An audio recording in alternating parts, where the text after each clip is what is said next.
Assalamualaikum. Kita akan membahas tentang internal external matrix. Baik, kita lihat konteksnya sekarang pada strategic planning. Jadi pada model strategic planning di sini kita menggunakan model SWOT di mana SW dan OT akan kita pertemukan dengan berbagai macam cara. Salah satunya adalah untuk menentukan arah strategi. Untuk strategic planning sendiri, saya sudah menyediakan video secara terpisah. Kita lihat di sini bahwa SW adalah hasil analisis internal dan OT adalah hasil dari analisis eksternal. Oleh karena itu, kita lihat di sini bahwa internal external matrix adalah proses untuk melakukan matching kedua aspek tersebut. Untuk analisis internalnya sendiri, ada berbagai macam cara yang bisa dilakukan terkait dengan kondisi di dalam perusahaan. Misalnya KSF, value chain, dan sebagainya. Saya tidak akan membahas secara khusus di sini. Kemudian, analisis eksternal bisa dilakukan dengan model PESTEL, sudah tersedia video secara khusus. Dari sini kita bisa lihat bahwa dua hal yang muncul dari analisis PESTEL, yaitulah opportunities dan threats. Analisis eksternal yang kedua adalah analisis yang lebih dekat dengan perusahaan, yaitu antara analisis eksternal terluar, PESTEL tadi, dengan analisis internal, yaitu di tengahnya berupa analisis industri. Di sini kita akan melihat seberapa menarik suatu industri tersebut.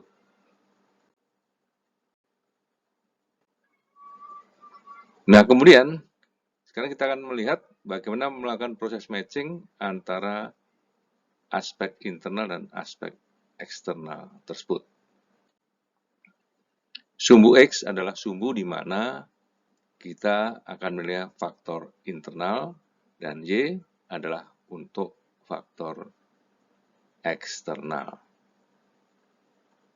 Baik, kemudian skala yang kita gunakan adalah 1 sampai dengan 4, sementara untuk sumbu horizontal kita menggunakannya secara inverted, terbalik dari 4 ke 1. Jadi ada 3 kondisi di sini, strong, average, dan weak. Sementara untuk yang sumbu vertikal ada high, medium, dan low. Dari hasil mapping akan terdapat 3 kemungkinan strategi.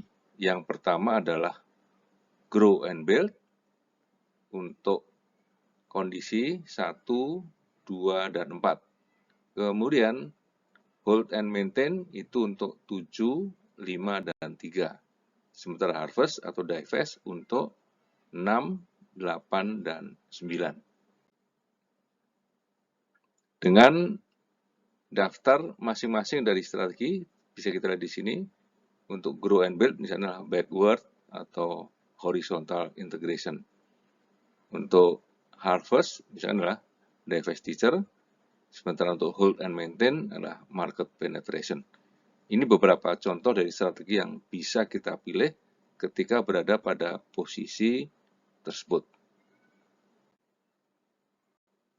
Kita akan masuk ke dalam contoh. Jadi misalnya kita sudah memilih faktor internal dan eksternal yang akan kita nilai. Ya, sekali lagi kelompok internal dan kelompok eksternal. Faktor yang dinilai adalah faktor yang sangat mempengaruhi kelangsungan hidup perusahaan. Jumlah yang dinilai mencukupi, tetapi tidak perlu terlalu banyak karena akan merepotkan kita sendiri. Kemudian di sini kita lihat ada 3 divisi.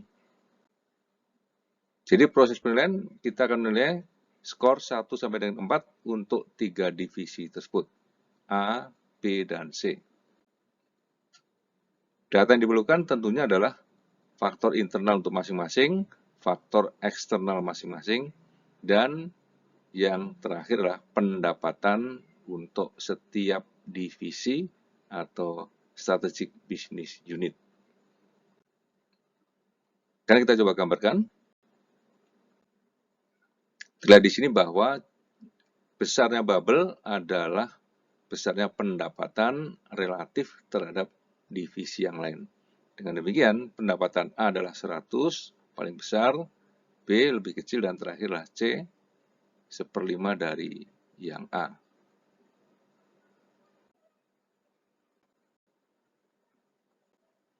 Kita sampai di catatan akhir.